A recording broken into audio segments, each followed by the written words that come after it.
D'abord, Guillaume Durand, je voudrais dire que je suis innocent. Que ma femme a travaillé avec moi pendant des années, comme c'est le cas de centaines et de centaines de parlementaires, dans le passé et en ce moment même.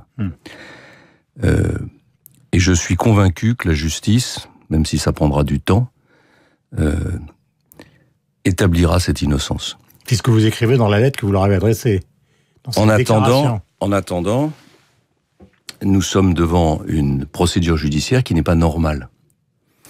Et même le juge l'a reconnue. Elle est exceptionnelle. Elle est adossée à un calendrier politique.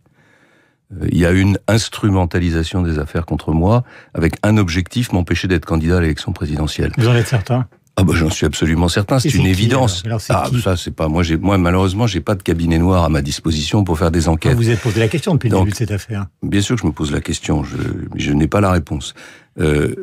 L'objectif c'était de m'empêcher d'être candidat et si possible de faire en sorte avec ce calendrier diabolique ma mise en examen 2 jours avant la clôture des candidature à l'élection présidentielle, l'objectif c'était de faire en sorte, si possible, que la droite et le centre n'aient pas de candidat. Comme ça, c'est plus simple. Ça sera un débat entre la gauche et Madame Le Pen. Eh bien, moi, j'ai décidé de résister.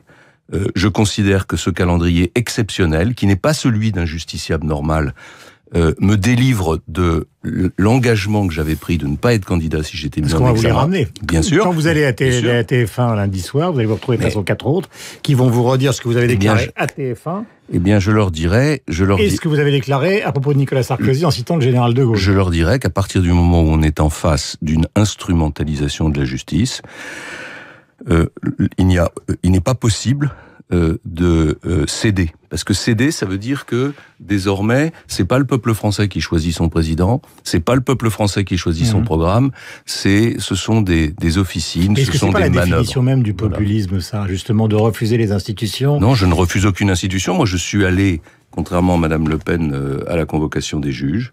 Je respecte la justice. Je ne dis pas que les juges ont un calendrier politique. Je dis que la justice est instrumentalisée. Elle est instrumentalisée par ceux qui ont intérêt à ce que je sois éliminé de cette compétition. Regardez, ce matin, Madame Le Pen, on enquête sur son patrimoine, on enquête sur le patrimoine d'Emmanuel Macron, on s'interroge sur une attribution d'un marché lorsque son déplacement à Las Vegas. Tout le monde est pris à plus ou moins dans des registres différents. Vous reconnaîtrez, tout le monde est pris dans cette place. Que s'agissant de ma personne, ça fait 2 mois que ça dure, avec des pseudo-révélations tous les matins. J'ai le sentiment qu'il y a peut-être une certaine gêne et dans le milieu médiatique et peut-être dans les cercles du pouvoir et que on cherche désormais à équilibrer un peu les choses.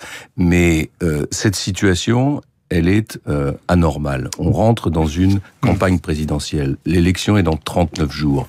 Donc maintenant, les Français ont droit à un débat sur les projets, surtout à un moment où la France est en mauvaise situation, où les questions de sécurité, les questions d'économie.